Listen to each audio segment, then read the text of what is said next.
Muslimin dan muslimat, mudah-mudahan dirahmati Allah Subhanahu wa taala. Di dalam sebuah hadis an Safwan bin Abdullah radhiyallahu anhu qala qadimtu Syam فأتيت أبا الدرداء في منزله فلم أجده أم الدرداء فقالت أتريد الحج العام فقلت نعم قالت فادعوا الله لنا بخير فإن النبي صلى الله عليه وسلم كان يقول دعوة المرء المسلم لأخيه بظهر الغيب مستجابة عند رأسه ملك موكل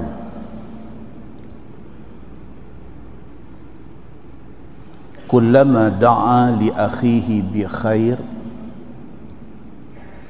قال الملك الموكل به آمين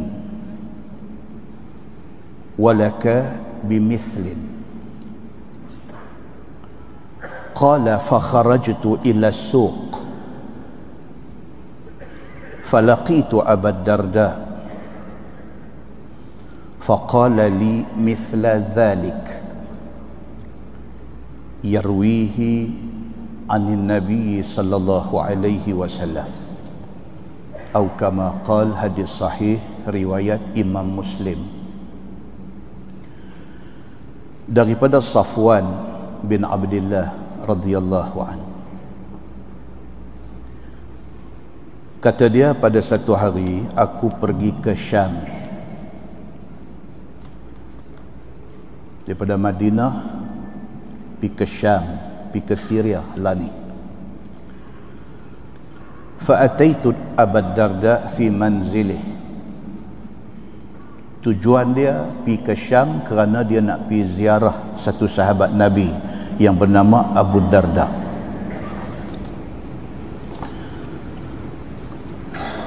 Tuan-tuan muslimin dan muslimat yang dirahmati Allah sekalian, sebelum kita baca panjang hadis ni, kita kenal dulu siapa dia Abu Darda ini. Orang lebih kenal dia dengan nama Abu Darda, tapi nama sebenar dia ialah Uwaimir. Nama betul dia Uwaimir bin Malik bin Qais. Bukanlah zaman dia hidup dulu pun kalau orang pergi cari rumah Uwaimir tak ada orang tahu. Bila habaq kata rumah Abu Darda, semua orang tahu. Sedangkan Darda itu nama anak perempuan dia. Darda nama anak perempuan dia. Dia dikenali dengan nama Abu Darda, bapa kepada Ad-Darda, nama anak perempuan dia. Dan bini dia juga dikenali dengan nama Ummud Darda. Dia seorang sahabat Nabi yang hebat, sehingga dia digelar Hakimul Ummah. Hakim makna dia bijak. Hakimul Ummah maksudnya umat pada masa tu dia di antara orang yang bijak. Dia orang Madinah daripada suku Khazraj. Kan Madinah dulu daripada Aus ada Khazraj. Bila Nabi SAW hijrah ke Madinah, Nabi kata Nabi tak mau dengar lagi ada Aus ada Khazraj. Nabi kata dua-dua ni Aus dan Khazraj ini Nabi kata bagi nama Ansar. Abu Darda dikenali dengan nama Abu Ad-Darda Al-Ansari. Dia masuk Islam lewat, sehingga ada riwayat kata di kalangan orang Ansar dia antara orang yang last masuk Islam.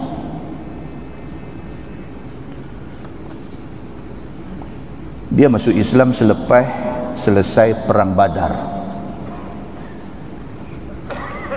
Di sana ada satu cerita tentang punca dia masuk Islam. Satu hari dua orang sahabat Nabi yang bernama Abdullah bin Rawahah dan juga Muhammad bin Maslamah, dua orang sahabat Nabi sudah pergi ziarah dia. Dia belum Islam, dia pergi ziarah dia dengan tujuan nak ajak dia masuk Islam. Pada masa tu rumah dia ada satu bilik khas. Dalam bilik itu dia simpan berhala. Ini Abu Darda sebelum masuk Islam. Dia orang kaya, dia satu orang businessman yang successful, dia satu orang ahli perniagaan yang berjaya. Dalam rumah dia ada satu bilik. Dalam bilik itu dia bubuh berhala untuk dia sembah. Bila dua sahabat Nabi, Abdullah bin Rawahah dengan Muhammad bin Maslamah pergi rumah dia, mereka saja nak provoke dia, nak perangat dia. Tapi masuk dalam bilik tempat dia duduk semayang sembah berhala ni, mereka katok berhala dia sampai pecah. Dia tak boleh nak buat apa, dia pergi kutip berhala yang pecah tu, dia duduk kutip. Sambil dia kutip, sambil dia kata, apalah hang ni, hang Tuhan aku sembah hang hari-hari, aku jaga hang hari-hari. Orang nak pukul hang, orang nak katok hang bagi pecah, hang tak boleh nak defend diri hang sendiri pun. Macam mana hang nak defend aku? Kalau dalam bahasa sinetron dia kata monolog. Dia bercakap seorang dia. Bini dia Ummu Darda ni pun kata dekat dia. Dia kata, betul ya bang. Dia kata, apa benda ni, kita duk sembah dia hari-hari, kita punya muliakan dia hari-hari, jangankan dia nak tolong kita, orang katok dia pun dia tak boleh buat apa. Bini dia kata macam tu. Dia start fikir, beralih kiri, beralih kanan. Sahabat-sahabat Ansar dia daripada Aus dan Khazraj masuk Islam habis dah.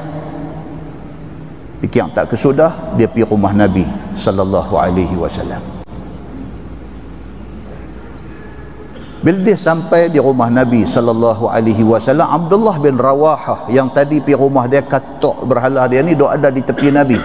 Bila Abdullah bin Rawahah nampak Abu Darda mai, Abdullah bin Rawahah kata dekat Nabi, dia kata ni mesti mai nak balas dendam. Kami pergi rumah dia, kami sudah buat macam ni dekat. Nabi sallallahu alaihi wasallam kata, inna Abu Darda innama jaa liyuslim. Nabi kata no. Nabi kata Abu Darda mai nak masuk Islam. Sungguh bila dia sampai di depan Nabi sallallahu alaihi wasallam, dia salam Nabi, dia kata, ya Rasulullah, aslimni ya Rasulullah, masuk Islam.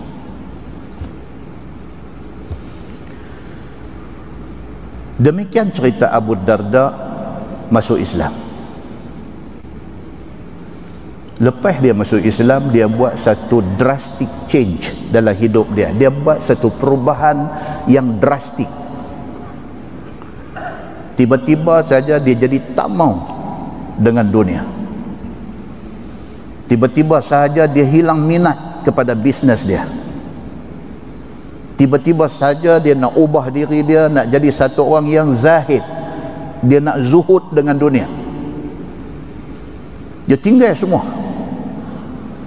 Sedangkan dia satu orang businessman yang well known di Madinah. Orang kenal Abu Darda ni sebagai satu orang ahli bisnes, sebagai satu orang ahli perniagaan yang cukup berjaya. Tak tahu macam mana tiba-tiba dia tawang hati. Dia pindah pergi duduk satu rumah kecil. Yang dalam satu cerita lain kata Umar pernah pergi ziarah dia. Bila Umar masuk rumah dia, Umar menangis tengok ke susahnya hidup dia. Umar tanya dia, Umar kata, ya Abu Darda, awak sampai jadi macam ni, Islam tak suruh hang jadi macam ni. Dia kata, tak ada apa, aku nak fokus kepada ibadah, itu saja. Aku tahu Islam tak suruh aku jadi macam ni, tapi aku nak fokus. Muslimin dan muslimat yang dirahmati Allah sekalian, zaman Sayyidina Umar bin Al-Khattab jadi khalifah, Umar nak lantik dia jadi gubernur. Umar nak lantik dia menjadi gubernur di Syam. Dia tak mau. Dia dilantik sejak daripada zaman Nabi sallallahu alaihi wasallam masih hidup. Dia dilantik untuk menjadi salah seorang daripada pengumpul Al-Quran. Nabi lantik dia. Cari sahabat-sahabat yang hafal Quran, cari lembaran-lembaran yang tertulis Quran, Nabi suruh himpun. Dia di antara orang yang diberi tugas oleh Nabi sallallahu alaihi wasallam. Dia mati di Mesir pada masa pemerintahan Sayyidina Umar, pada masa pemerintahan Sayyidina Osman bin Affan, sebelum Sayyidina Osman mati dibunuh. Dia mati di Iskandariah, Mesir. Ini cerita Abu Darda. Cuba kita baca hadis dia. Kata Safwan bin Abdullah, dia kata qadimtu Syam, dia kata aku pergi ke Syam, daripada Madinah pergi ke Syam. Fa ataitu Abu Darda fi manzil, dengan tujuan nak pergi rumah Abu Darda, nak pergi ziarah Abu Darda, satu sahabat Nabi yang hebat ini. Falam ajidhu, aku sampai di rumah dia, dia tak ada di rumah. Wa wajadtu Ummu Darda, yang aku jumpa isteri dia, Ummu Darda. Faqalat, Ummu Darda kata dekat Safwan, dia kata, aturidul hajj al-am? Ummu Darda tanya kepada Safwan yang mai ziarah ni, dia kata, Safwan, hang ada cadang nak pergi haji ke tahun ni? Safwan, ada cadang nak pergi Mekah buat haji ke tahun ni? Faqultu na'am. Safwan kata, ya, saya bercadang nak pergi haji tahun ni. Qalat, kata isteri Abu Darda, dia kata, fad'ullaha lana bi khair. Dia kata, kalau sungguh hang jadi pergi haji sampai Mekah, jangan lupa doa kami dengan kebaikan. Tuan-tuan, Ummu Darda orang hebat, dia isteri kepada Abu Darda. Kita dah baca hadis cerita macam mana apabila Abu Darda mati, Muawiyah mai meminang dia. Muawiyah orang hebat, Ummu Darda tak mau menikah dengan Muawiyah. Dia kata dia nak jadi isteri Abu Darda di akhirat esok. Ummu Darda satu orang perempuan hebat, isteri kepada seorang sahabat Nabi yang hebat. Apabila jumpa satu orang mai ziarah dia, dia kata, hang ada cadang nak pergi Mekah buat haji ke tahun ni? Kau ni kata, ya, ada cadang. Dia kata, jangan lupa bila sampai sana doakan kebaikan untuk kami. Tuan-tuan, satu sunnah. Kita bagi ringan mulut bila jumpa orang, tambah orang yang baik-baik ni, kita jumpa mau duk sebut macam tu, doa kat saya, doa kat saya, doa kat saya. Apa kata Ummu Darda? Dia kata, fa inna nabiyya sallallahu alaihi wasallam kana yaqul. Ummu Darda kata, kerana Nabi sallallahu alaihi wasallam ada bersabda. Nabi kata, da'watul mar'il muslim li akhihi bi zahril ghaib mustajabah. Nabi kata, kalau satu orang kawan kita, dia doa dekat kita tanpa pengetahuan kita, doa itu mustajabah. Kalau kita ada kawan, kawan kita tu teringat kat kita. Bila dia teringat kat kita, dia doa kepada Allah, minta kebaikan dekat kita. Doa satu orang kawan di belakang kita tanpa pengetahuan kita, Nabi SAW kata, doa itu mustajabah. Itu doa mustajab. Pasal apa? Pasal dia ikhlas. Orang main depan kita, dia cakap 1000 perkataan, belum tentu dia ikhlas. Dia bercakap depan kita, dia nak jack kita ke, dia nak ambil hati kita ke, dia ada satu interest, satu kepentingan dengan kita ke, dia cakap ni belum tentu ikhlas. Tetapi kalau belakang kita, tanpa pengetahuan kita, dia doa kat kita, dia ikhlas dengan kita. Nabi SAW kata, doa satu orang belakang kita tanpa pengetahuan kita, kalau dia doa itu mustajabah. Nabi kata itu doa mustajab. Nabi kata inda ra'sihi malakun muwakkal. Nabi kata kerana dekat dengan kepala dia ada satu malaikat yang Allah wakilkan malaikat itu. Kullama da'a li akhihi bi khair, apabila dia doa kebaikan kepada saudara dia, qala al malakul muwakkal, maka berkata malaikat yang Tuhan bagi tugas dekat dia ni, amin. Tuhan bagi satu malaikat dekat kita ni yang kerja dia bila kita doa kebaikan dekat kawan, kerja dia mengaminkan doa itu.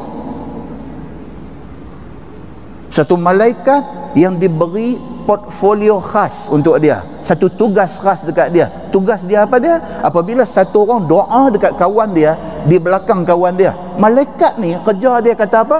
Amin. Malaikat mengaminkan doa itu. Siapa kata? Nabi SAW kata. Tidak cukup dengan malaikat tu kata amin, malaikat tu kata walaka bimithlin. Malaikat kata kepada hang juga, apa yang hang doa kat dia dapatkan. Muslimin dan muslimat yang dirahmati Allah sekalian, kita doa kebaikan kawan kita belakang dia tanpa pengetahuan dia, malaikat doa amin, malaikat minta supaya Allah perkenankan doa kita, dan malaikat minta kepada Allah supaya doa kebaikan dekat kawan tu juga dapat kat kita. Qal, kata Safwan, fa kharajtu ila suq. Pi rumah Abu Darda nak jumpa Abu Darda, Abu Darda tak ada. Jumpa isteri dia yang kata sahabat-sahabat Nabi ni. Jumpa tu cerita hadis Nabi. Itu tanda orang yang beriman dan berilmu. Jumpa tidak sia-sia. Jumpa itu tidak sia-sia. Ada benda yang orang boleh ambil buat balik, buat amalan. Dah dia tak jumpa Abu Darda, dia keluar daripada rumah Abu Darda, fa kharajtu ila suq. Dia kata dia pun pi hala ke market, hala ke pasar. Falaqitu Abu Darda, pi jumpa Abu Darda ada di sana. Faqala li mithla dhalik. Bila jumpa Abu Darda, dia bagi salam dekat Abu Darda, dia kata dekat Abu Darda, dia kata saya baru pi rumah tuan tadi, tuan tak ada, saya dah bercakap dengan isteri tuan saja. Abu Darda bila dengar macam tu, terus kata dekat dia, dia kata doakan saya dengan kebaikan. Walhal dia orang yang dah cukup baik, tapi dia minta supaya Safwan doakan kebaikan untuk dia. Bahkan kata Abu Darda, yarwihi anin Nabi sallallahu alaihi wasallam. Abu Darda kata, cerita ni, cerita kita minta orang suruh doa kebaikan dekat kita ini cerita suruhan daripada Nabi sallallahu alaihi wasallam. Muslimin dan muslimat yang dirahmati Allah sekalian, yang pertama, kesimpulan daripada hadis itu, yang pertama, doa very important. Kita dah kaya, kita dah sehat, kita dah hidup senang, kita dah bahagia, kita rasa macam kita ada macam-macam benda dah, tidak bermakna kita tidak perlu berdoa. Sebab doa very important, sangat penting dalam hidup kita. Akan sampai satu masa, satu ketika kita berhajat dengan Allah Subhanahu wa taala. Tuhan bagi kita kaya, Tuhan bagi kita sakit. Tuhan bagi kita sehat, Tuhan bagi kita kurang duit. Selama-lamanya manusia tidak akan dapat semua benda hak dia nak. Akan ada satu benda yang dia nak kena minta kat Tuhan. Maka doa ada satu benda yang tidak boleh dipandang remeh oleh sesiapa pun. Doa sangat important, satu. Yang kedua, doa menunjukkan kita ada connection dengan Allah. Bila kita selalu berdoa, bermakna kita dengan Allah ada satu connection. Kita ni connected dengan Tuhan. Yang ketiga, doa di belakang pengetahuan orang sangat mustajab. Ingatlah, nombor satu kita kena ingat apa dia? Mak ayah kita. Ada lagi kah, dah tak ada kah, doa kena jalan. Doa kena jalan. Pasal apa? Pasal doa di belakang orang-orang yang kita doa mustajabah, sangat mustajab, kerana diaminkan oleh malaikat yang ditugaskan khusus oleh Allah Subhanahu wa taala. Yang keempat, orang putih kata do good, insya-Allah good will come to you. Buatlah kebaikan, insya-Allah kebaikan dapat kat kita. Kita doa kawan kita supaya Allah bagi khair, bagi kebaikan dekat dia, malaikat doakan kepada kita. Kita buat satu kebaikan, kebaikan akan mai kepada kita. Muslimin dan muslimat yang dirahmati Allah sekalian, dalam sebuah hadis riwayat daripada Ibrahim radhiyallahu anhu, kata dia, zahaba Alqamah ila Syam, falamma dakhala al-masjid qala Allahumma yassir li jalisan salihan. Fajalasa ila Abi Darda, faqala Abu Darda, mimman anta? Qal min ahli al-Kufah. Qala Abu Darda, alaysa fikum aw minkum sahibus sir alladhi la ya'lamuhu ghayruh, yani Hudzaifah. Qala Alqamah, qultu bala. Qala alaysa fikum aw minkum alladhi ajarahu Allahu ala lisani nabiyhi sallallahu alaihi wasallam, yani minasyaitan, yani Ammaran. Qultu bala. Qala alaysa fikum aw minkum sahibus siwak wal wisad aw sirar? Qala Alqamah, bala. Qala kaifa kana Abdullah yaqra wal layli idha yaghsha wan nahari idha tajalla? Qultu والذكر والأنثى. قال ما زال بي هؤلاء حتى كادوا يستنزلوني عن شيء سمعته من رسول الله صلى الله عليه وسلم، أو كما قال، hadis sahih riwayat Al-Bukhari. Hadis daripada Ibrahim, dia ni tabi'in, dia bukan sahabat Nabi, dia tabi'in. Dia kata zahaba Alqamah ila Syam. Dia kata satu hari satu orang kawan dia yang juga tabi'in, bukan sahabat Nabi, nama dia Alqamah, Alqamah bin Qais. Dia ni satu hari sudah pergi ke Syam. Syam ni di mana? Syria.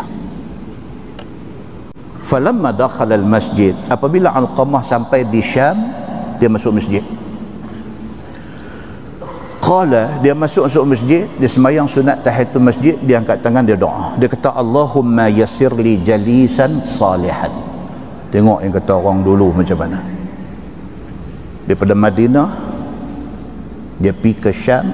Bila sampai cari masjid dulu, masuk dalam masjid, lepas semayang dia angkat tangan doa, dia minta, ya Allah, ya Tuhanku, bagilah rezeki kepada aku dapat jumpa satu orang kawan yang saleh di sini. Zaman tu sahabat Nabi, tabi'in dan sebagainya, mereka fokus mereka ni apa dia? Nak cari keredaan Allah. Itu je. Nak cari orang baik-baik untuk dijadikan role model. Nak cari orang baik-baik, nak buat kawan yang mudah-mudahan kawan itu dapat membentuk dia jadi orang bagus. Bila Alqamah sampai di Syam, dia masuk masjid, dia semayang, dia doa. Doa dia apa? Dia minta, ya Allah, ya Tuhanku, bagilah aku dapat satu orang kawan di sini, satu orang kawan yang saleh. Fajalasa ila Abi Darda. Tiba-tiba Allah Subhanahu wa taala atur Abu Darda main duduk sebelah dia. Masya Allah. Abu Darda siapa? Hak kita habang tadi ni. Hebat orangnya. Tiba-tiba Abu Darda main duduk sebelah dia. Faqala Abu Darda duduk, Abu Darda tanya pula dekat dia, mimman anta? Abu Darda kata, hang mai pada mana ni? Terus dia tengok muka ni, muka stranger, bukan muka orang sana, bukan muka orang Syam, ini muka outsider, muka luar. Dia kata, mimman anta? Dia kata, tuan mai daripada mana? Qal, kata Alqamah, min ahli al-Kufah. Dia kata, saya ni asal-asal orang Kufah. Kufah di mana tuan-tuan? Di Iraq. Saya asal orang Kufah. Qal, kata Abu Darda, alaysa fikum aw minkum sahibus sir alladhi la ya'lamuhu ghairuh, yani Huzaifah. Tuan-tuan tengok yang kata tawadhu' sahabat Nabi ni. Abu Darda ni orang hebat, daripada Madinah, daripada Kufah, daripada Hijaz, daripada apa, kalau pi sampai ke Syam, di antara orang yang mereka cari ialah Abu Darda. Maknanya dia orang hebat, orang yang dicari oleh banyak orang. Bila dia tanya dekat Alqamah ni, tuan-tuan mai pada mana? Dia ni abang kata, saya mai daripada Kufah. Dia terus kata dekat Alqamah ni, oh, dia kata Kufah. Bukankah di Kufah ada orang hebat, ada sahibus sir? Sahibus sirri, sir maksudnya rahsia. Sahibus sir maksudnya satu orang pemegang rahsia, pemegang rahsia Nabi sallallahu alaihi wasallam. Siapa dia ni? Huzaifah bin Yaman. Huzaifah bin Yaman ni tuan-tuan, dia memang terkenal sebagai satu orang penyimpan rahsia Nabi sallallahu alaihi wasallam. Kita dah cerita macam mana Sayyidina Umar bin Al-Khattab masa dia jadi khalifah, bila ada orang mati, dia cari Huzaifah. Dia tanya Huzaifah, dia kata, Huzaifah yang mati hari ni macam mana? Kalau Huzaifah kata, dia orang Muslim yang mukmin, Umar pergi jadi imam sembahyang mayat. Tapi kalau Huzaifah kata, huwa munafiq, dia orang munafik, Umar tak akan jadi imam sembahyang mayat itu. Dia tahu dia ni kata Muslim, mukmin ataupun munafik ni macam mana, itu kelebihan Allah bagi dekat dia. Maka dia dipanggil sahibus sirri, dia ni pemegang rahsia Nabi sallallahu alaihi wasallam. Tuan-tuan pernah dengar satu hadis Nabi cerita Sayyidina Umar bin Al-Khattab radhiyallahu an, pada masa dia memerintah negeri pada masa tu, Umar pernah tanya, Umar kata, ayyukum yahfazu ma qala Rasulullah sallallahu alaihi wasallam fil fitnah. Depan ramai-ramai duk ada ni, Umar tanya, Umar kata, siapa-siapa daripada kalangan hak duk ada ni yang pernah dengar Nabi sallallahu alaihi wasallam cerita pasal satu fitnah akhir zaman? Siapa pernah dengar? Huzaifah duk ada. Huzaifah kata, ana. Dia kata, saya ada dengar Nabi pernah cerita bahawa akhir zaman manusia akan kena fitnah. Umar tanya dia, Nabi habaq kata fitnah apa yang akan kena kepada manusia akhir zaman? Huzaifah kata, fitnatur rajul fi ahlih wa malih wa waladih wa jarih. Huzaifah kata, Nabi SAW beritahu, akhir zaman manusia kebanyakan akan kena fitnah. Fitnah apa? Fitnah satu orang laki-laki itu fi ahlih, kerana keluarga dia. Keluarga dia menyebabkan dia kena fitnah. Dia orang bagus, dia orang baik, dia duk bercakap benda baik-baik, orang kata kat dia, pirah ang cakap, kakak ang sendiri pun tak pakai tudung, tak tutup aurat. Fitnah kena kat dia kerana keluarga. Wa malih, dia kena fitnah dengan harta dia. Allah bagi dekat dia rezeki murah, Allah bagi dekat dia jadi orang yang berduit, orang yang ada harta. Tiba-tiba harta itu menyebabkan dia lupa agama. Harta menjadi fitnah kepada hidup dia. Harta menyebabkan dia jauh daripada agama. Fitnah kepada manusia akhir zaman ni wa waladih, kerana anak menjadi fitnah kepada dia. Dia punya bagus, bini dia punya bagus, 5 orang anak, 4 orang bagus, seorang piduk cucuk diri sendiri. 4 hak bagus tu tenggelam, orang duk sebut hak seorang tu lah. Maka anak memberi fitnah kepada dia. wajarih, dia jadi fitnah karena jiran rumah dia, jiran sebelah rumah dia, jiran ni berjalan hulu hilang duk cerita keburukan dia. Hampa respect lah sangat dia tu, duk satu taman dengan aku, duk satu lorong dengan aku, duk sebelah rumah aku tahulah dia macam mana. Banyak tu punya cakap, rosak nama kita ni. Huzaifah kata Nabi SAW bagi tahu menjelang akhir zaman macam ni punya fitnah nanti mai. Umar radhiyallahu anhu, Umar kata bukan itu yang aku nak tahu, itu biasa. Umar kata fitnah yang Umar kata kamaujun, seperti mana ombak besar yang mai menghampas manusia. Ada tak Nabi bagi tahu tentang fitnah akhir zaman, fitnah yang mai yang boleh memusnahkan manusia? Huzaifah bin Yaman kata, oh yang tu. Dia kata ada. Nabi SAW ada bagi tahu dekat aku, kata akan mai satu masa fitnah, yang fitnah itu akan menghancurkan kehidupan manusia. Kata Huzaifah, ya Amiral Mu'minin, inna bainaka wa bainaha baban mughlaqa. Huzaifah kata, ya Amiral Mu'minin, wahai Umar, kalau fitnah itu hang tak payah takut. Dia kata pasal antara fitnah itu dengan hang ada satu pintu kebai yang terkunci. By the time fitnah tu mai, ada pintu duk hadang, hang tak kena. Dia kata. Huzaifah cakap benda yang orang lain tak tahu. Dia bercakap, macam mana Huzaifah boleh tahu ni? Pasal dia disebut sahibus sirri, dia ni pemegang rahsia Nabi sallallahu alaihi wasallam. Muslimin dan muslimat yang dirahmati Allah sekalian, kemudiannya orang tanya Huzaifah, orang tanya dia, apa maksud baban mughlaqa, yang kata pintu kebai yang terkunci yang menghadang fitnah daripada mai kena umat ni, apa dia?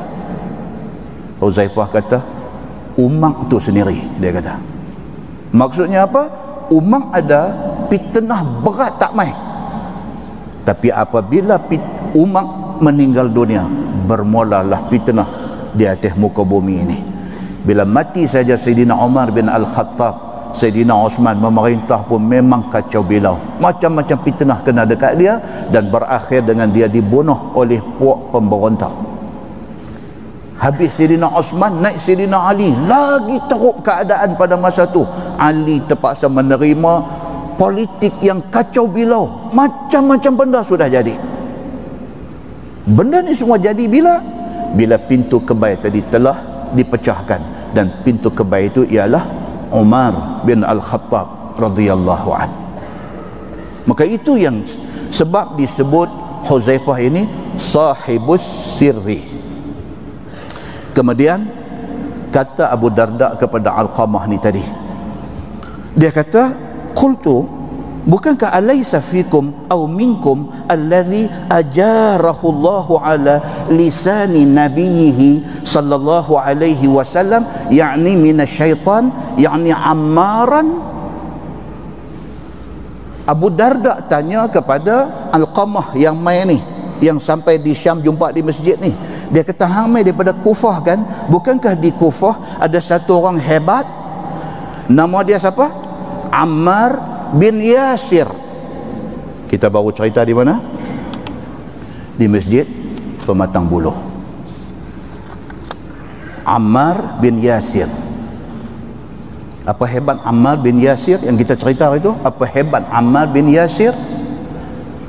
Hebat dia pasal dia satu family. Dia, bapa dia Yasir dengan mak dia Sumayyah.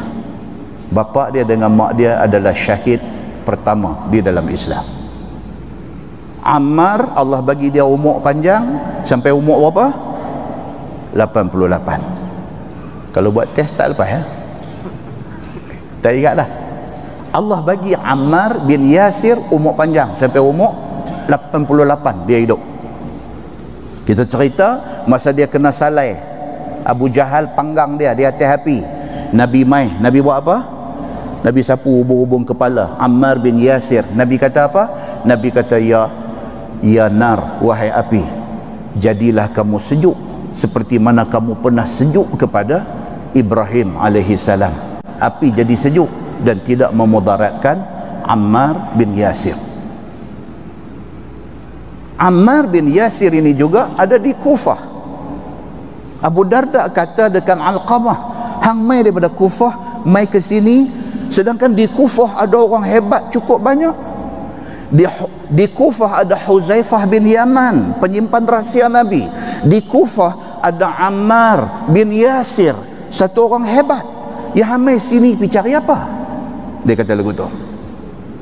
Dan dia kata lagi, kamu mai ke sini, bukankah alaysa fikum aw minkum sahibus siwak wal wisad was sirar? Dia kata, bukankah Kufah tempat hang tu, bukankah di Kufah ada satu orang yang dipanggil dia ni sahibus siwak, dipanggil dia ni tuan kepada siwak, beruh gigi, dipanggil dia ni sahibul wisad, tuan punya bantai. Wisad, wisadah, bantai. Kan tuan-tuan pergi tengok orang Arab, dia tak ada Arab asal tu, dia tak ada kursi-kursi macam kita ni, Roselle apa, Vela Design, tak ada. Dia semua kapet, lepas tu dia bubuh bantai rendah tu dengan satu penyandak, yang tu dia panggil wisadah. Arab panggil wisadah. Masuk dekat ruang tamu rumah dia tu, kapet dengan tu lah duduk tu, yang tu bantai tu dia panggil wisadah, wisad. Dia kata, bukankah di Kufah ada sahibul wisad, ada orang yang kerja jaga bantai, awis sirar, bukankah di Kufah ada orang yang kerja jaga sarir, jaga lembek, tikar tempat tidur Nabi sallallahu alaihi wasallam. Siapa dia ni? Maksudnya Abdullah bin Mas'ud radhiyallahu anhu. Pasal apa Abdullah bin Mas'ud dipanggil sahibus siwak, dipanggil dia tuan kepada beruh gigi? Pasal apa? Pasal dia kerja khidmat kepada Nabi sallallahu alaihi wasallam. Yang kata Ibnu Mas'ud ataupun Abdullah bin Mas'ud ini, dia ni kerja khidmat kepada Nabi. Nabi bangkit tidur nak gosok gigi tu, duk tunggu nak berkhidmat. Dengar Nabi bangkit, pergi ambil air, pergi ambil kayu siwak untuk Nabi gosok gigi. Dia juga dipanggil sebagai sahibun na'lain. Ni Abdullah bin Mas'ud juga dipanggil sahibun na'lain, tuan kepada sepasang kasut. Pasal apa? Pasal dia di antara orang, ada lagi beberapa sahabat lain duk buat kerja ni, dia di antara orang yang apabila Nabi keluar masjid ambil kasut bubuh, maka dia dipanggil sahibun na'lain, tuan kepada sepasang kasut. Bila Nabi main masjid, Nabi buka kasut, dia ambil bungkus simpan. Tentu tengok macam mana para sahabat Nabi ridwanullah alaihim ajma'in, mereka ni hari-hari duk fikir apa boleh contribute untuk Nabi. Kerana contribute untuk Nabi bermakna contribute untuk Islam.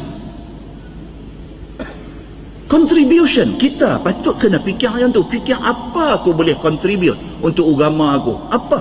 Sembang ni dah penat dah, tak larat sembang. Action, kita nak action, kita nak tindakan. Cari apa satu benda yang kita boleh buat untuk dijadikan contribution kita untuk Islam.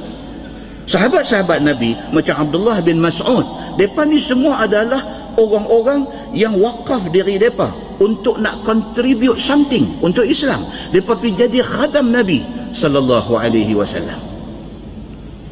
Ni geng-geng ni kalau ada masa zaman Nabi ni, Zon Kuliah, PMT, Isma Azhar, MIPP, Tuan Izan kita, Tuan Amir, Tuan Saza, Tuan Isma, ni semua ni dia panggil sahibul video. Sahibul video. Video Arab panggil video tu video. Fa ya dal ya waw. Sahibul video. Tapi sebab zaman Nabi tak ada yang ni, tak ada. Kalau ada, dia panggil sahibul video. Ini contribution. Tuan-tuan, mereka spend duit mereka, beli kamera, beli apa ni, nak on air, nak masuk dalam Facebook, nak masuk dalam YouTube, ni semua perlu biaya. Perlu duit ni untuk nak beli airtime, untuk nak tembak masuk ni. Untuk apa? Untuk dakwah sampai ke ceruk dunia. Tuan-tuan balik tengok geng ada report di tepi tu, sampai daripada planet Marikh pun ada. punya merepek jadi apa ni. Dia bersonok duk bubuh tu ni daripada mana tu dia tulis macam betul tak. Kita tengok cek balik planet Marikh ni orangnya duk bertaminda. Planet Marikh ni muslimin dan muslimat yang dirahmati saja daripada nak meramaikan keadaan nak bagi seronok. Tapi nak habaq kata ini contribution untuk Islam. Para sahabat Nabi ridwanullah alaihim ajma'in, mereka sentiasa fikir macam mana nak contribute untuk Islam. Sekurang-kurangnya di hari akhirat esok ada satu benda boleh habaq di depan Allah, dia ada contribution untuk Islam. Muslimin dan muslimat yang dirahmati Allah sekalian, demikian cerita Abu Darda tawaduk. Apabila Alqamah mai jumpa dia beritahu macam tu. Dia kata, bukankah ada di tempat hang orang-orang hebat, orang-orang yang kenamaan dari segi ilmu dan dari segi amal.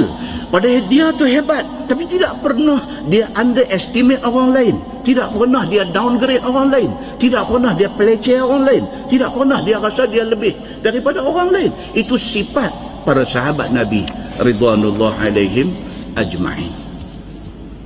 Muslimin dan muslimat yang dirahmati Allah sekalian, kalau kita baca kisah-kisah mereka ni, memang dia boleh inject satu semangat kepada kita bagaimana kita nak kena transform jadi orang-orang yang menyumbang untuk agama. Mudah-mudahan mukadimah itu memberi manfaat kepada kita, insya-Allah. Kita menggunakan Bahrul Mazi jilid 21. Bahrul Mazi jilid 21 muka surat 82. Muka surat 82, masalah dia kata menulis Al-Quran. Kita tajuk malam ni dia nak cerita Quran ini start diperintah dan disuruh tulis sejak daripada zaman Nabi sallallahu alaihi wasallam. Nabi suruh tulis. Zaman Nabi suruh himpun Quran yang ditulis secara berterabuk. Dia ni tulis di kulit binatang, dia ni tulis di kulit kayu, dia ni simpan dalam ingatan dan sebagainya. Nabi suruh himpun. Tapi Quran kemudiannya pada zaman Sayyidina Abu Bakar As-Siddiq, Sayyidina Umar propose kepada Sayyidina Abu Bakar. Dia kata, boleh tak boleh? Dia kata, kita gerakkan satu usaha, kita bukukan Al-Quran. Abu Bakar As-Siddiq pada mulanya tak mau buat. Dia kata, pasal apa? Ini benda bid'ah. Dia kata, pasal apa? Pasal Nabi ada Nabi tak suruh pun buat buku. Kalau sekiranya benda ni baik dan benda ni boleh buat, tentu Nabi suruh. Dia kata, Nabi cuma suruh himpun saja. Nabi tak suruh buat dalam jilid, jadikan satu buku. Aku tak berani buat benda yang Nabi tak buat dan Nabi tak suruh buat. Tapi Umar bin Al-Khattab radhiyallahu anhu bagi penjelasan kepada Sayyidina Abu Bakar. Dia kata, bukan kita nak buat satu benda yang Nabi tak buat, bukan kita nak buat satu benda salah, kita nak buat satu benda baik. Sebab dia kata peperangan duk jalan, orang yang hafal Quran duk mati dalam medan perang. Dia kata, macam mana generasi akan datang? Dia kata, kalau sekiranya geng-geng yang hafal Quran, sahabat-sahabat yang hafal Quran ini gugur syahid dalam medan perang, Quran sana lubang sini lubang, tak komplit. Sebelum berlaku benda tu, dia kata, kita himpun dan kita bukukan. Lepas itu kita perbanyakkan buku itu supaya umat kemudian hari ada Quran yang kita duk baca hari ini. Abu Bakar As-Siddiq agreed. Okey, dia kata setuju. Takutnya sahabat Nabi Sayyidina Abu Bakar As-Siddiq, takutnya dia nak buat benda yang Nabi tak buat, Nabi tak suruh buat. Dia takut salah. Berhati-hatinya Abu Bakar ni dalam soal ni. Dia takut kalau pergi buat, kalau salah, kalau berdosa macam mana. Tapi setelah Umar boleh convince dia, Umar boleh yakinkan dia, dia yakin benda ni tak salah. Okey. Bila wafat dia, Sayyidina Umar bin Al-Khattab radhiyallahu anhu teruskan kerja ni. Dan Quran akhirnya dibukukan pada zaman Sayyidina Uthman bin Affan radhiyallahu anhu. Dipanggil sebagai Mushaf Uthmani. Zaman Sayyidina Uthman. Cuba kita baca. Dia kata, masalah menulis Quran. Sesungguhnya Quran itu masyhur dengan nama mushaf. Dia punya pronunciation dia, kita kena pronounce mushaf. Bila tulis Rumi, M-U-S-H-A-F, patutnya baca mushaf. Ada orang baca mushaf. Ini masalah bila ditulis Arab, ditulis Rumi ni, dia jadi lagu tu. Mushaf tu dia pergi baca mushaf. Mushaf Osmani, mushaf, Allahu Akbar. Jangan sebut bagi betul. Mushaf, mim sin, mim sad, hafa, mushaf. Daripada perkataan sahifah. Sahifah maksud dia apa? Ni helaian-helaian ni sahifah. Bila banyak lai dia jadi suhuf. Bila plural dia jadi suhuf. Tu dalam Quran kata suhufi Ibrahim wa Musa. Suhuf, kitab-kitab. Mushaf ini yang telah dibukukan. Okey. Dia kata dan Quran itu ialah lafaz yang diturunkan kepada Nabi sallallahu alaihi wasallam kerana memperlemahkan satu surah daripadanya. Ni yang kata Quran ini. Wording yang ada dalam Quran tu, words yang ada di dalam Quran itu, semua tu mai daripada Nabi, mai daripada Allah Subhanahu wa taala. Nabi baca. Nabi tidak tambah walaupun satu word, walaupun satu perkataan. Tak ada. Macam mana mai, macam tu Nabi baca. Dia cuma timbul ni apa dia tuan-tuan? Dia timbul dari segi qiraah. Dari segi dia ada satu ilmu dalam Quran ni, ilmu qiraat. Dia panggil ilmu bacaan Al-Quran. Yang ni imam-imam hafiz masjid kita ni mereka belajar ilmu qiraat, ilmu baca Quran. Okey, macam Abdullah bin Mas'ud yang kita baca cerita dia tadi. Abdullah bin Mas'ud dia ada satu bacaan dia yang berlain daripada hak kita dah baca. Itu satu qiraat. Hak dia kata tadi wal laili idza yaghsha wan nahari idza tajalla. Kita baca sambung tu apa dia? Wa ma khalaqa dzakara wal untha. Tapi Abdullah bin Mas'ud kita bagi tahu tadi, kata hebat tadi ni, dia baca wal laili idza yaghsha wan nahari idza tajalla wal dzakari wal untha. Dia baca lagu tu. Dia tak baca macam kita baca wa ma khalaqa dzakara wal untha. Dia baca lepas idza tajalla wal dzakari wal untha. Dia baca lagu tu. Itu qiraah dia. Itu qiraah dia. Tidak salah kerana dia mengambil bacaan itu daripada Nabi sallallahu alaihi wasallam. Sekali kita nanti sentuh sikit lagi cerita tentang qiraat Quran ini. Sekali kita baca ini dulu. So dia kata Quran ini diturunkan untuk nak bagi lemah musuh. Bila Nabi Muhammad satu orang Nabi yang ummi, tak tahu tulis, tak tahu baca, tapi Quran turun kat dia, dia boleh baca dengan cantik ayat yang diturunkan itu. Bila Nabi SAW satu orang yang tak tahu tulis, tak tahu baca, tiba-tiba boleh membaca Quran tu yang 30 juzuk tu, baca dengan baik. Cabar pula kepada sastrawan Arab yang ada banyak-banyak pada zaman tu, suruh buat mai satu bentuk bacaan yang mutu bahasanya, kualiti bahasanya equivalent sekurang-kurangnya, setanding dengan Al-Quran. Kalau boleh, hampa buat mai lebih baik daripada tu. Semua sastrawan Arab pada masa tu surrender. Tak boleh. Dia dengar ayat Quran ni, wal laili idza yaghsha wan nahari idza tajalla. Sedap tuan-tuan. Kita hak Melayu, hak tak erti Arab ni pun, kalau kena imam yang baca sedap ni baca, kita dengar Syekh Shuraim baca sedap. Pasal apa? Pasal i'jazul Quran, mukjizat Quran itu. Dia meresap masuk dalam hati ni. Dia meresap masuk. Kita dengar Allahu Akbar, sedap. Apatah lagi kalau orang tu reti bahasa Arab, dibacakan pula Quran ini oleh qari-qari yang seumpama ni, oleh Sudais, oleh Shuraim, oleh Al-Afasi. Orang yang reti bahasa Arab ni, bila dengar ni, rasa macam ayat terjun turun atas kepala dia sampai ke kaki ni. Dia menikmati bahasa Al-Quran yang hebat itu.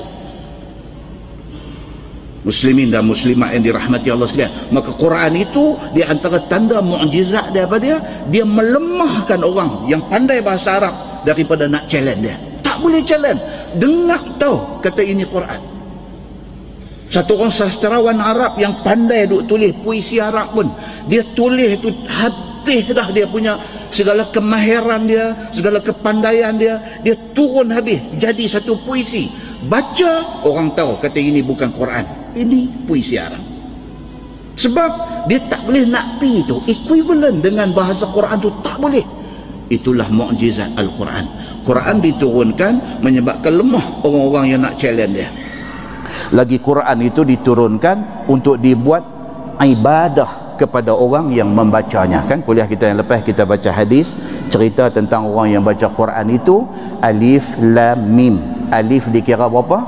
10 pahala. Lam 10, mim 10. Baru sebut alif lam mim sudah ditulis 30 pahala. Tuan-tuan bayangkan kalau dia baca satu surah 30 ayat. Masya Allah. Tapi berapa ramai manusia hari ini tak gelut baca Quran. Tak gelut. Atas alasan apa? Busy. Busy aja alasan. Very simple punya excuse dia bagi dekat Tuhan. Esok Tuhan tanya dia, berapa banyak Quran hang baca? Dia kata, saya memang ingat nak baca tapi tak dan. Tuhan kata tak apa. Masa tu tak ada apa dah. Nak marah, nak nasihat pun tak ada dah. Tuhan kata tak apa, hang pergi duduk orang tu. Muslimin dan muslimat yang dirahmati Allah sekalian, Allah turunkan benda ni semua nak jadikan Quran itu ibadah apabila kita baca. Maka ialah daripada awal suratul Fatihah, iaitu alhamdulillahi rabbil alamin arrahmanir rahim, sampailah kepada suratul Nas, iaitu minal jinnati wan nas. Itu Quran. Pembuka Quran apa dia? Surah Al-Fatihah. Habis surah Al-Fatihah dia start apa? Dia start dengan Al-Baqarah. Alif lam mim zalikal kitabu la raiba fih hudal lil muttaqin. Dia mai jumpa Ali Imran, dia jumpa sampai surah penghabis, surah An-Nas, sampailah kepada ayat minal jinnati wan nas. Full stop, habis Quran.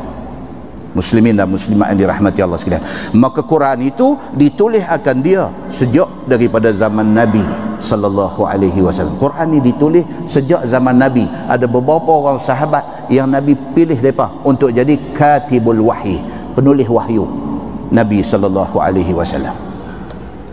Dan dia kata sampailah masa terbitnya matba'ah esok ni, seperti pada zaman kita hari ni. Dia kata sampailah zaman la ni ada matba'ah, maksudnya apa? Kelang cetak Al-Quran. Zaman Nabi tulis.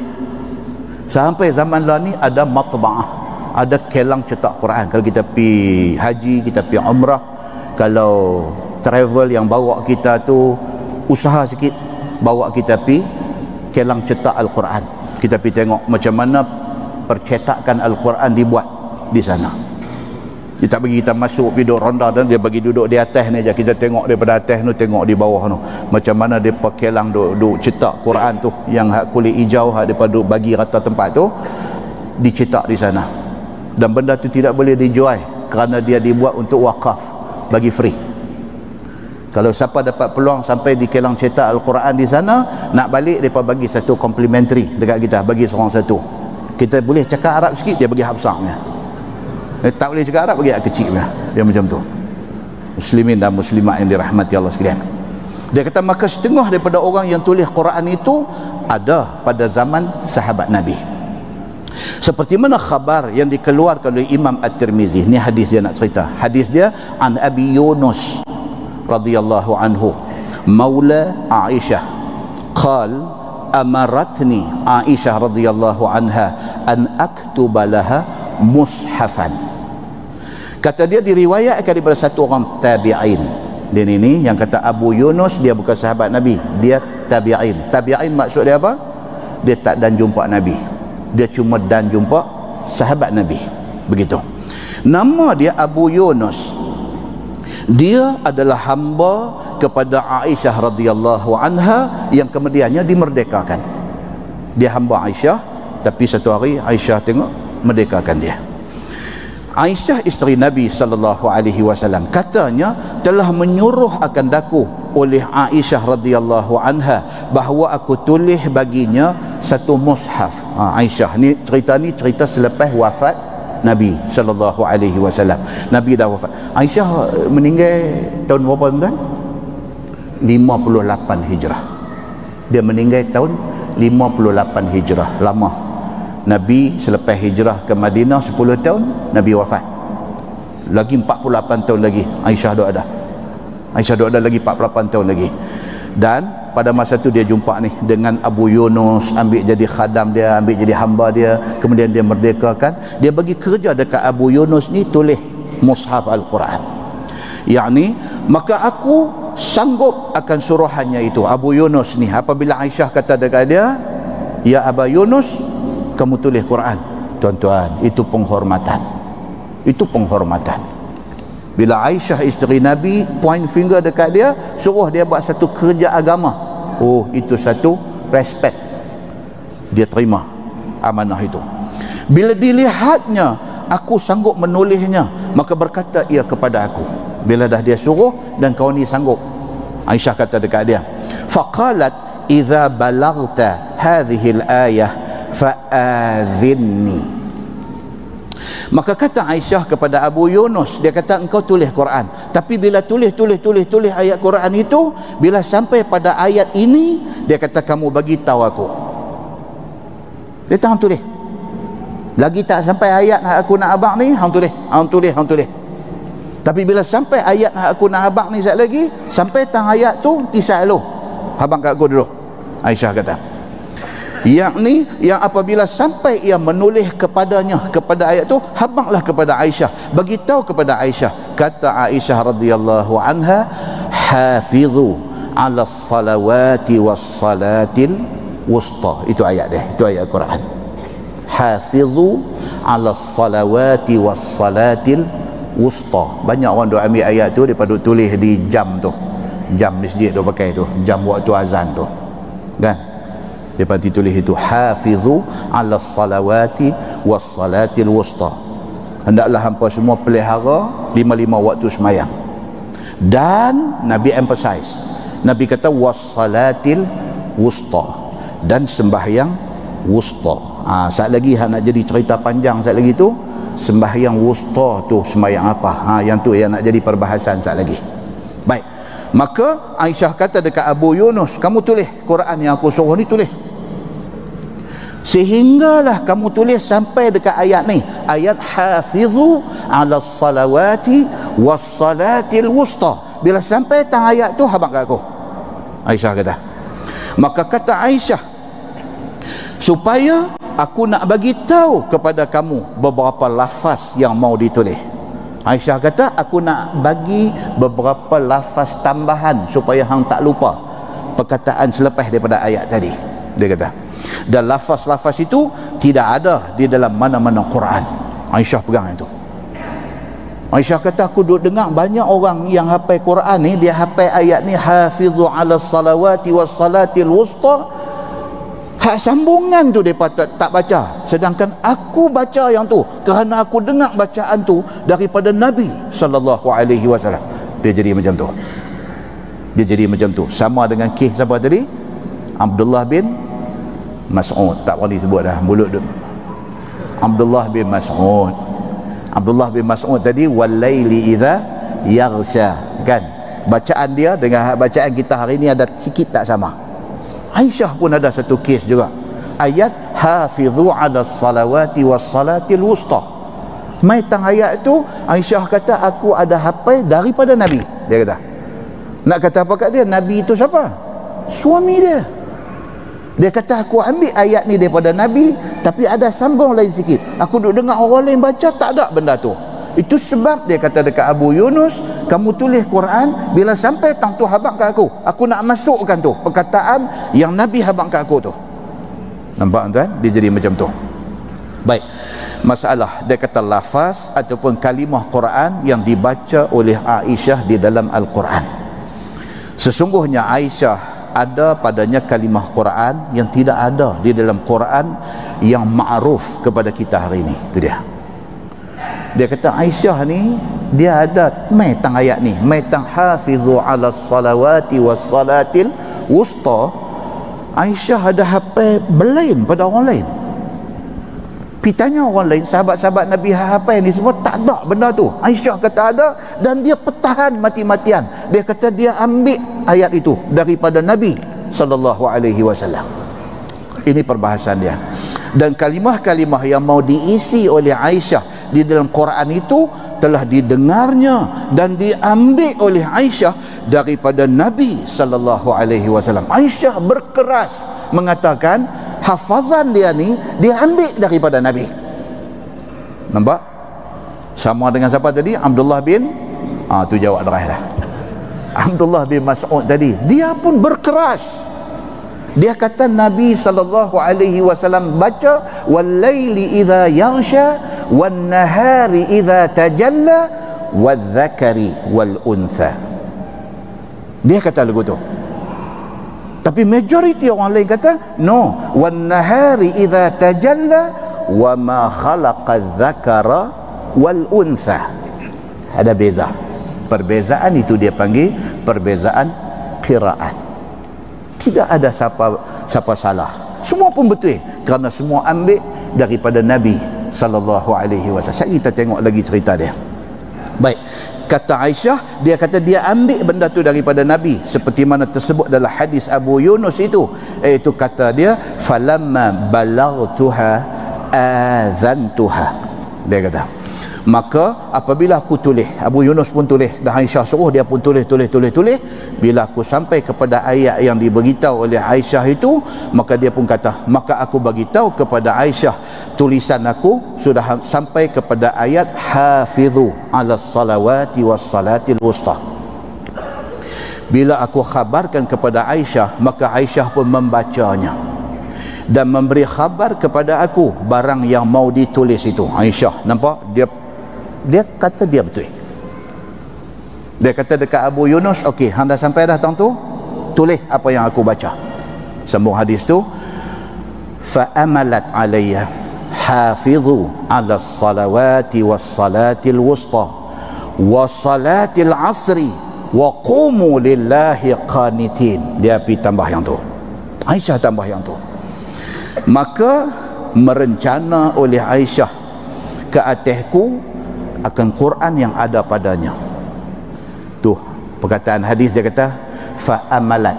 Kan kita mengaji sekolah Arab, siapa yang mengaji sekolah Arab dia ada satu ni dia panggil imla atau imla ni lah bahasa Inggeris, dia kata dictation. Cikgu baca, kita tulis.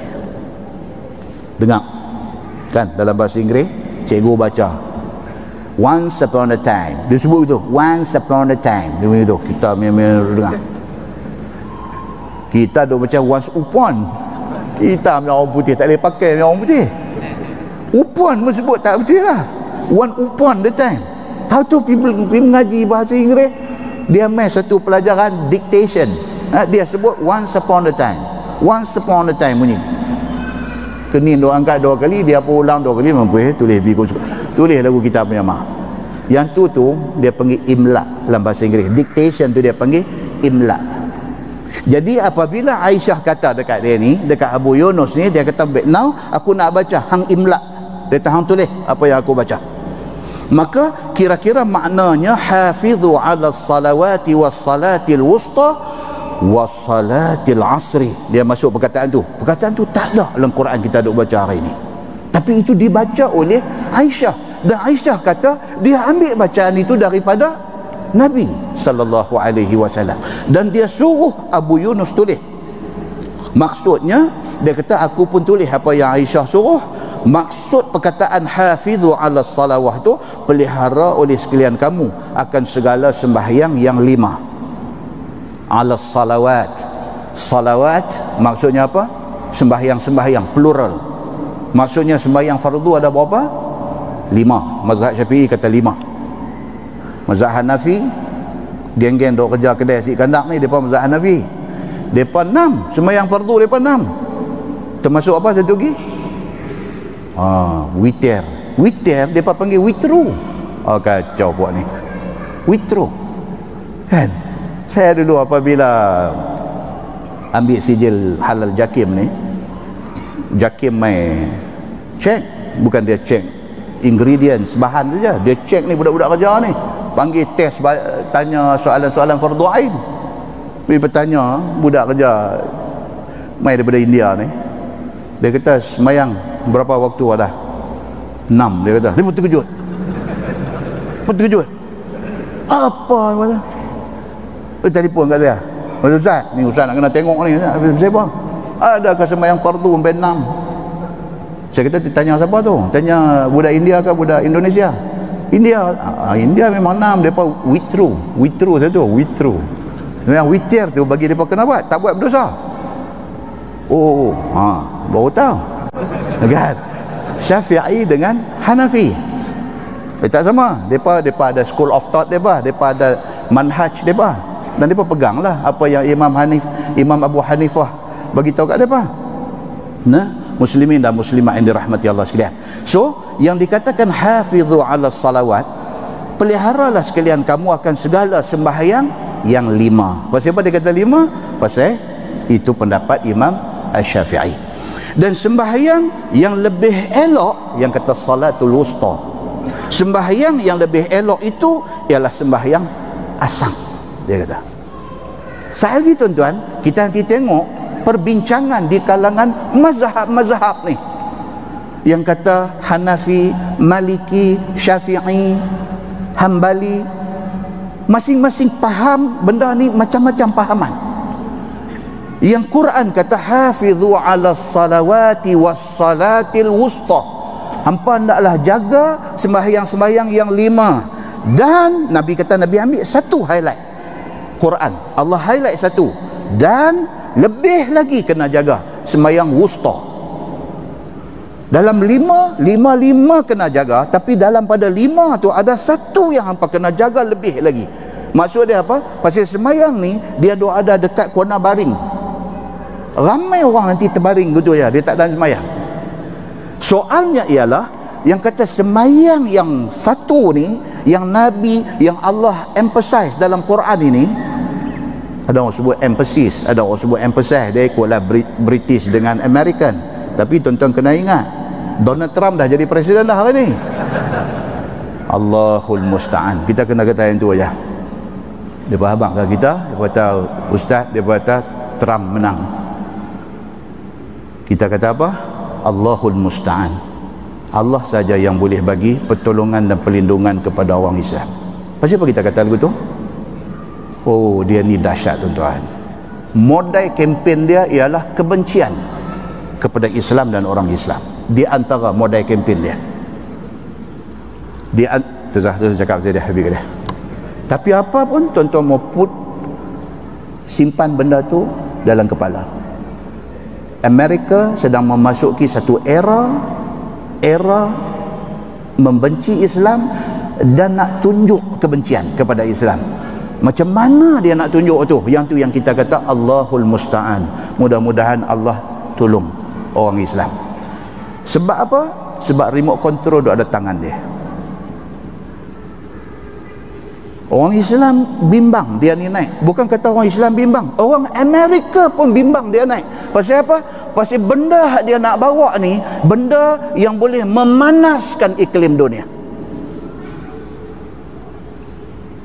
Untuk satu tempoh masa Obama, dia main tajuk Obama pula. Untuk satu tempoh masa Obama cuba untuk coolkan dunia ini.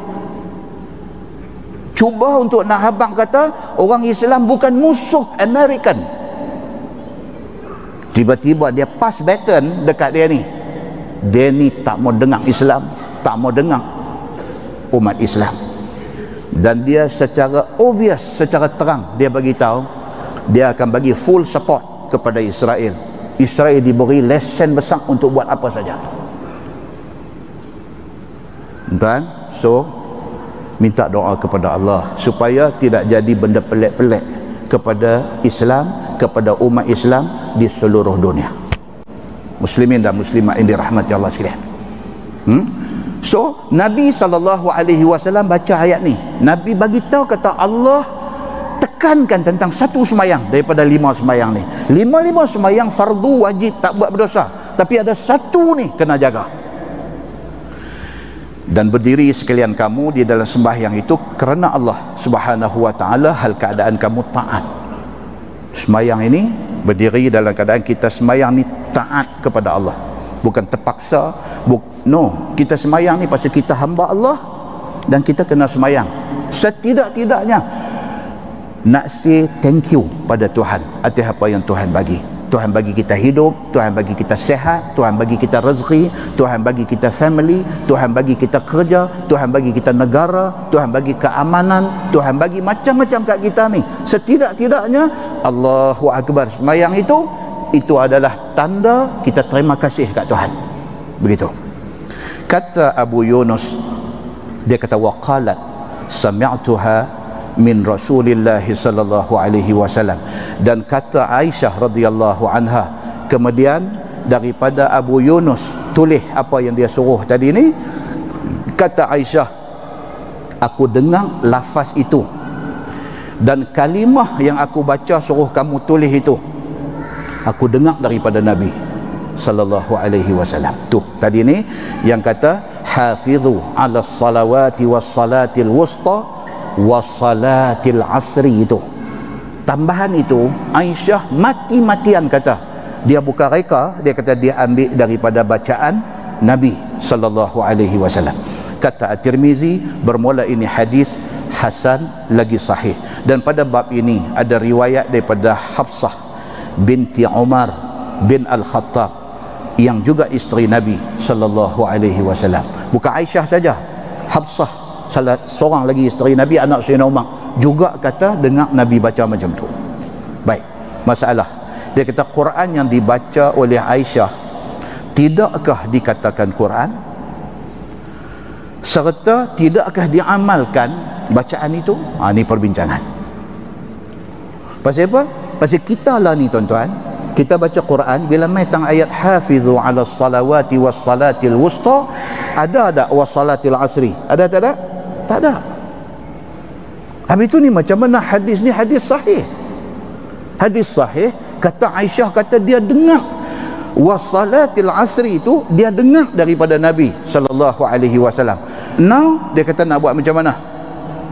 Sesungguhnya telah berkata Imam Nawawi di dalam syarah Muslim, adalah bacaan Aisyah seperti yang tersebut tadi itu ialah qiraah syazah, dia kata namanya, yakni bacaan yang syaz ataupun ganjil. Pasal apa kata ganjil? Aisyah seorang aja baca macam tu. Semua orang lain, semua sahabat-sahabat Nabi hak lain yang hafal Quran tak baca macam tu. Aisyah seorang aja baca macam tu. Jadi sepakat ulama, mereka kata, mereka tak kata Aisyah salah, tapi mereka kata apa? Qiraah Aisyah itu qiraah yang syazah, itu bacaan yang syaz, yang ganjil. Okey, tiada boleh buat hujah dan dalil akan dia. Sahabat-sahabat Nabi dan ulama yang kemudian kata apa? Oleh kerana Aisyah sahaja yang riwayat macam tu, maka tidak boleh buat dalil. Tapi Aisyah nak baca, dia baca, tak apa, tapi tidak boleh dijadikan dalil. Dan tiada baginya masuk di dalam hukum khabar daripada Nabi sallallahu alaihi wasallam. Dia berkata walaupun hadis itu hadis sahih, tapi kita tidak boleh terima bacaan itu.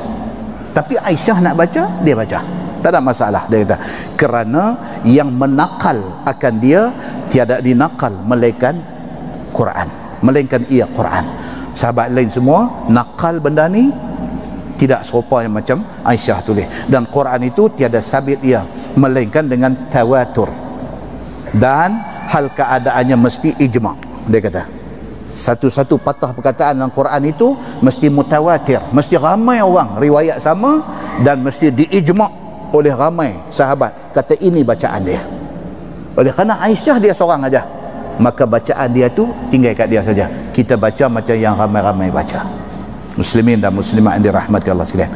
Masalah dia kata tafsir ayat 238 surah Al-Baqarah itu. Ayat tadi ni ayat 238 surah Al-Baqarah. Hafizu 'ala salawati was salatil wusta, artinya peliharalah oleh sekalian kamu, yakni kelakuan dan tekun dan sekalian kamu atas sembahyang fardu yang 5. Maksud ayat tu, Tuhan suruh kita jaga sembahyang 5 waktu, by hook or by crook. 5 waktu jangan tinggal. Kita naik kapal terbang nak pergi luar negeri, boleh tak itu dijadikan alasan kita tak sembahyang? Cannot. Mesti kena sembahyang. Mesti kena sembahyang. Sebaik-baiknya sembahyang macam mana? Sebaik-baiknya sembahyang, ambil ayat sembahyang elok-elok. Sebaik-baiknya ada tempat boleh berdiri, boleh rokok, boleh sujud, cari tempat macam tu. Cari arah kiblat, dan arah tu ada ruang untuk nak berdiri, untuk nak takbir, untuk nak rokok, untuk nak sujud, ambil sembahyang.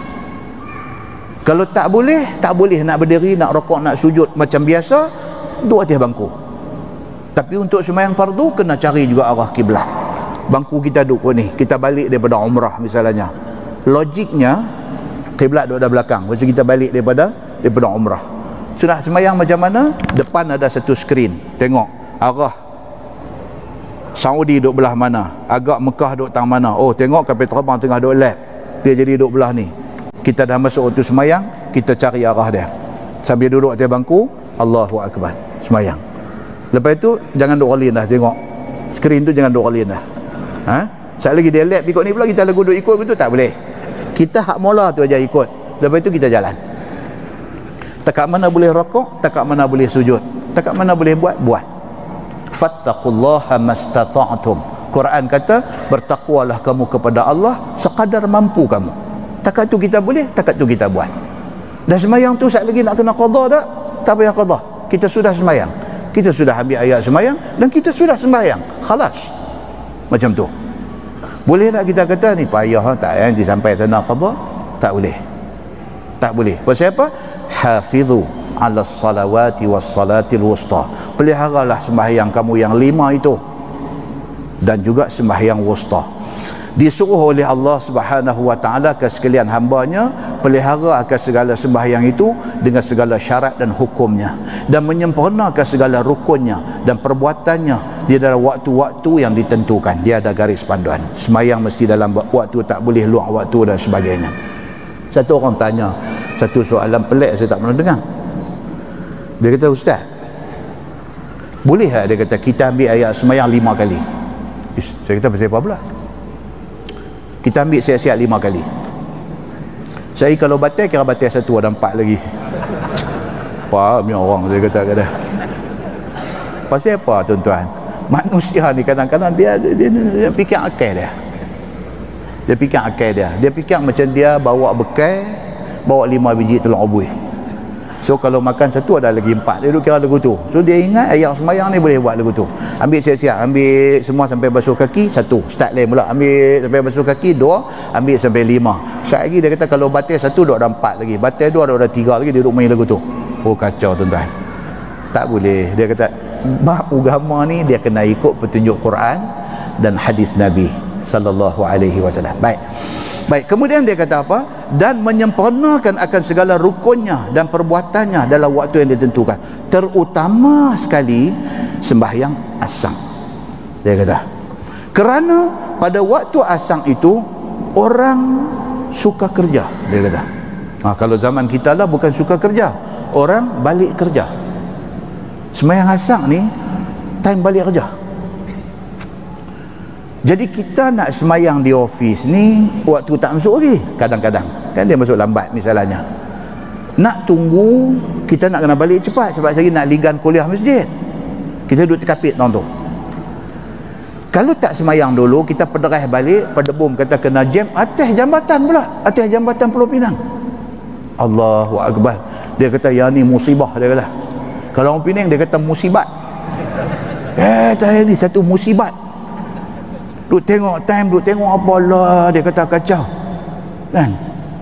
Duk sangkut tu jambatan ni, jangan buat pasal.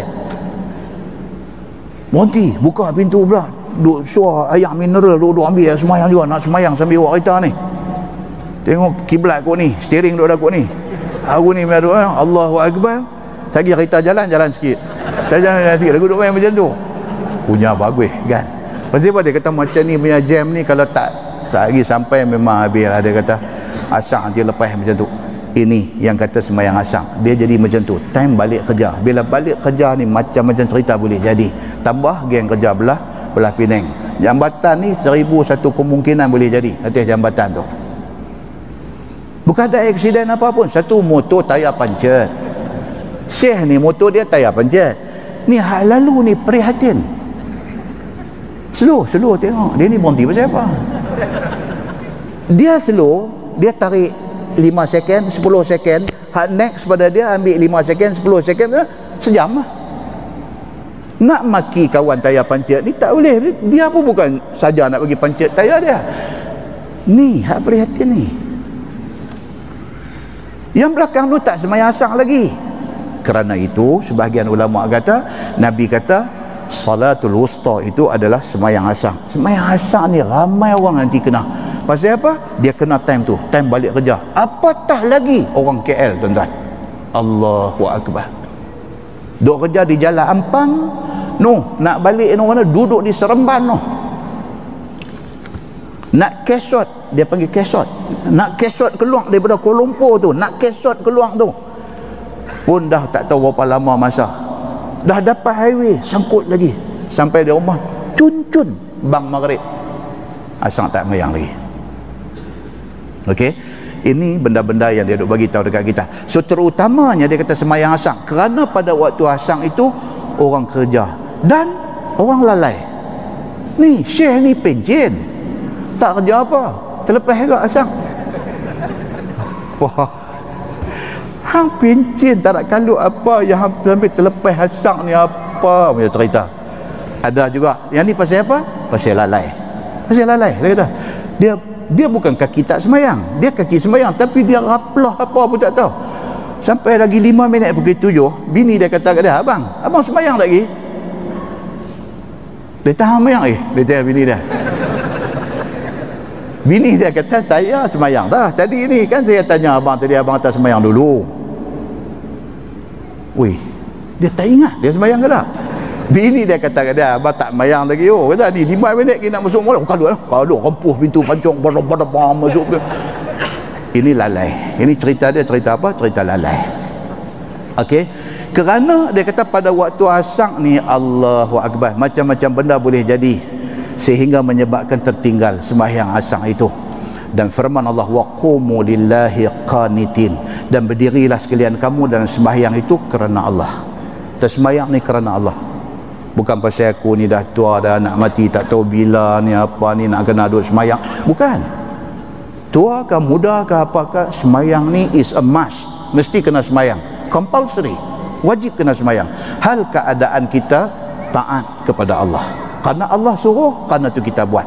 Yang ni cukupkanlah segala perbuatan sembahyang itu dengan sempurnanya. Jangan jatuh sembahyang itu di dalam cacat atau cedera pada segala rukun dan kepada segala sunat-sunat dia. Buat bagi elok. Kan dia dalam Islam, ibadat ni kena buat paling elok. Kan kita habaq di masjid Pematang Buluh 2 malam lepas. Nabi mimpi. Allah Subhanahu wa taala takdirkan Nabi mimpi. Dalam mimpi Nabi itu, Nabi dibawa ke syurga. Lepas itu Nabi ditakdirkan dengar bunyi step kaki orang di depan dia. Nabi tanya Jibril dalam mimpi. Nabi kata, siapa tu bunyi duk berjalan di depan? Jibril kata, itulah tapak kaki Bilal bin Rabah. Masya Allah. Nabi jaga, Nabi pergi cari Bilal. Nabi kata, Bilal, apa satu amalan hang yang menyebabkan Allah tunjuk dalam mimpi aku hang berjalan di depan aku? Bila kata tak ada apa, saya tak ada buat apa yang luar biasa, tak ada. Cuma yang saya selalu jaga, ambil ayat semayang, saya ambil kira terbaik dia. Dia tak pernah ambil ayat semayang kalut-kalut. Bilal ni, dia kalau ambil ayat semayang, memang dia buat kira yang best dia. Dia make sure semua anggota sampai elok. Dia ambil ayat semayang sempurna. Dan bila ada ayat semayang, dia akan semayang dengan cukup baik. Itu saja Bilal abang. Mafhum ataupun faham daripada hadis tu apa dia? Menjaga wuduk dengan baik dan semayang dengan baik sudah cukup untuk mendapatkan satu kedudukan istimewa di sisi Allah Subhanahu wa taala. Itu dia. Islam ni dia suruh tu. Dalam bab haji dia kata wa atimul hajja wal umrata lillah. Quran kata dah hendaklah kamu sempurnakan haji dan umrah kamu kerana Allah. Kalau kita dapat peluang rezeki pi jadi tetamu Allah buat haji, buat kira habis baik kita boleh buat. Pasal Quran sebut wa atimmu, dan sempurnakan, kamu jadikan ibadat haji kamu tu perfect, sempurna. Wal umrata lillah, dan umrah pun buat bagi perfect, bagi elok. Islam memang mau macam tu. Jadi buatlah ibadat ni, dia kata cukupkan segala perbuatan yang ada di dalam semayang tu daripada rukunnya, daripada sunat-sunatnya, dan jangan buat benda yang boleh mencacatkan sembahyang kita. Masalah salatul wusta itu sembahyang apa? Nah, wallahu alam, itu kita tunggu tahun depan. Bunyi itu macam lambat, tapi dah bulan 1. InsyaAllah salatul wusta itu sembahyang apa? Dia akan mai kat kita cerita. Imam Syafi'i faham kata sembahyang apa, Imam Hanafi faham kata sembahyang apa, Imam Malik faham kata sembahyang apa, Imam Ahmad bin Hanbal faham kata sembahyang apa. Satu imam mazhab, satu faham yang duk ada, dan kemudian dia akan mai satu kesimpulan dengan dalil yang duk mai. Nak beritahu sebenarnya salatul wusta itu yang Nabi maksudkan sembahyang apa, dia nanti beritahu. Kemudian dia nanti buat mai satu konflik dia nanti bawa mai. Dia kata kalau macam tu takkan Imam Syafi'i tak jumpa hadis yang dibaca oleh imam ni. Dia main macam tu. Persoalan tu lah pun timbul. Dia kata takkan Imam Syafi'i tak jumpa hadis ni. Dia nanti bagi tahu penyelesaian konflik tu. Dia nanti bagi tahu ni dalam kitab kita baca ni, dia nanti bagi tahu pasal apa Imam Syafi'i berpendapat berlain daripada setengah mazhab lain, dan dia akan bagi tahu penyelesaian dia apa dia. InsyaAllah. Dan akan datang insyaAllah tuan-tuan, kita akan mai cerita tentang Nabi SAW doa keburukan ke atas orang kafir. Nabi pernah satu hari dia marah dekat kafir ni. Nabi terus doa, minta ya Allah ya Tuhanku, penuhi rumah mereka, penuhi kubur-kubur mereka dengan api. Nabi kata, is it okay untuk Nabi doa keburukan kepada orang kafir? Dia akan main hadis perbincangan dia. Dan pasal apa Nabi main macam tu punya marah? Sedangkan kita pernah jumpa hadis Nabi SAW pergi ke Taif, penduduk Taif rejam dengan ketui batu, Nabi kena sampai berdarah-darah. Malaikat Jabal turun mai dekat Nabi, malaikat bukit turun mai dekat Nabi. Dia kata, ya Muhammad, maukah aku ambil bukit tu hampuk atas kepala mereka yang punggai sampai berdarah ni? Nabi kata no. Nabi kata dekat malaikat, mai doa sama dengan aku, minta supaya lahir daripada zuriat mereka ni orang-orang yang turut perintah Allah dan Rasul. Pula dia mai pula satu hadis, Nabi marah sampai Nabi minta kepada Allah, ya Allah, penuhi kubur mereka dengan rumah mereka dengan api. Dia nak mai cerita, adakah Nabi doa keburukan kepada kafir itu satu benda yang salah? Dia akan mai perbincangan dia. Yang akan datang insya-Allah, dia akan mai cerita tentang salat wusta tadi, apa betulnya. Kemudian dia akan mai satu topik cerita pasal hukum bercakap dalam semayang. Cakap semayang, telefon lagu duk bunyi, boleh tak boleh ambil? Ana usalli, boleh tak boleh? Dia kata saya cakap Arab, boleh tak boleh lah semayang cakap Arab? Tapi itu bukan cakap yang berkaitan dengan ayat Quran ataupun zikir-zikir yang bersabit dengan semayang apa. Bukan. Dia mula dia tak angkat, dia vibrate, dia buat tak tahu, tapi duduk maki lampu kot, maki lampu tak haram. Dia main gitu, dia marah. Dia bila marah ni dia keluar tak elok lah. Kata ada kaduk call pukul 7-10 minit, tak tahu maghrib time ni duduk ingat dia doa pula. Habis dia lega. Buruk pula. Masuk lagi call. Marah. 3 kali angkat. Ana usalli. Dah. Tahu dia. Baik, tajuk yang akan datang dia kata boleh tak boleh cakap tu. Dan ada tak ada berlaku pada zaman Nabi sallallahu alaihi wasallam. Yang ni menarik. Ada tak ada jadi benda macam ni zaman Nabi? Okey. Kemudian dia akan mai tajuk akan datang ni cerita sedekah benda hak kita tak mau. Kita bagi sedekah, tapi benda hak kita bagi tu benda buruk.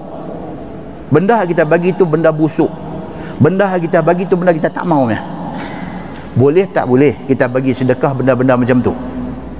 Dia akan mai perbincangan dengan hadis dia. Kemudian dia akan mai tajuk yang akan datang ni, keutamaan bagi sedekah kepada siapa? Siapa keutamaan? Lepas tu dia nanti mai cerita zaman hari ni kalau masjid kampung, masjid Pahim ni tak ada. Tapi masjid kampung kalau hari Jumaat habis-habis sembahyang boleh tengok pisang bagi mai duk gantung. Dulu kalau masjid kampung dulu gantung satu mayang pisang ni, pisang mai tu dia mai duk ayun. Kita habis-habis sembahyang terekam habis. Lah dia tak gantung dah pasal tak tempat nak gantung. Dia bawa mai pisang sikat-sikat. Dia buah atas meja batu belakang tu. Tu imam, Assalamualaikum warahmatullahi. Assalamualaikum warahmatullahi. Kita baru bagi salam, tengok depa duk duk koyak lagi pai. Depa ni bagi salam dulu pada imam kan? Pasal apa? Pasal pisang punya pasal. Okey? Baik. Dia nak main cerita kat kita esok ni, adakah tak ada berlaku benda ni pada zaman Nabi sallallahu alaihi wasallam, pi gantung pisang ke ataupun tamar, kurma ke, whatever it is, ada tak berlaku pada zaman Nabi sallallahu alaihi wasallam. Okey. Kemudian dia nak main cerita kat kita tentang Ahlus Suffah.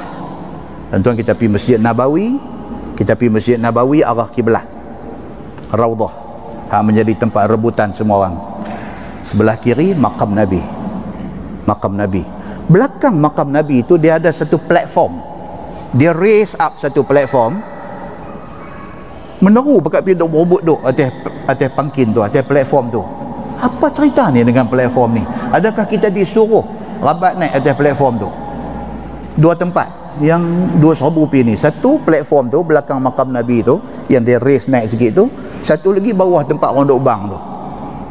Hidup bertolak masuk pergi peluh masjid ni. Ada istimewa ke dua tempat ni? Kita nanti cerita insya-Allah dalam kuliah yang akan datang. Apapun platform itu adalah tempat Ahlus Suffah dia panggil. Dan kita akan cerita satu-satu siapa dia Ahlus Suffah ni. Dan istimewa dia sampai zaman lah. Tuan-tuan pergi Masjid Nabawi, kawasan yang kubah sliding tu. Kan dia ada satu kawasan dia boleh buka bagi nampak langit tu. Dekat beam di kawasan kubah sliding tu ada tulis nama-nama orang. Itu adalah nama-nama Ahlus Suffah. Apa istimewa mereka ni? Sampai hari ni orang duk simpan nama daripada atas tu.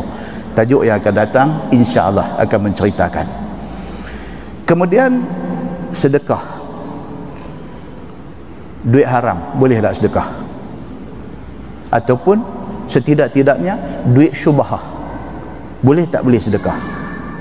Kalau boleh dapat pahala ke taklah? Itu tajuk-tajuk yang akan datang insya-Allah. Kita tangguh dengan tasbih kafarah dan suratul Asr.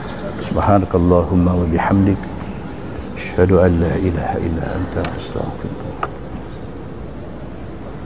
Bismillahirrahmanirrahim. Innal ladzina amanu wa amilus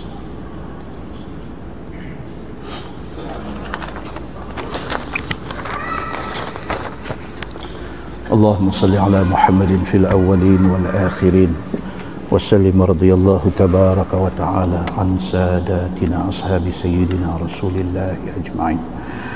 بسم الله الرحمن الرحيم. الحمد لله رب العالمين حمدا يوافي نعمه ويكافئ مزيده. يا ربنا لك الحمد كما ينبغي لجلال وجهك الكريم وعظيم سلطانك.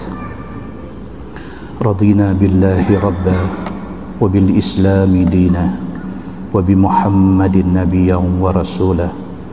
اللهم افتح علينا فتوح العارفين وارزقنا فهم النبيين بجاه خاتم المرسلين. اللهم فقهنا في الدين وعلمنا التأويل واهدنا صراطك المستقيم. اللهم أرنا الحق حقا وارزقنا اتباعه وأرنا الباطل باطلا وارزقنا اجتنابه. اللهم اجعل جمعنا جمعا مرحوما وتفرقنا من بعده تفرقا معصوما. وصلى الله على محمد وعلى آله وصحبه وسلم والحمد لله رب العالمين. السلام عليكم.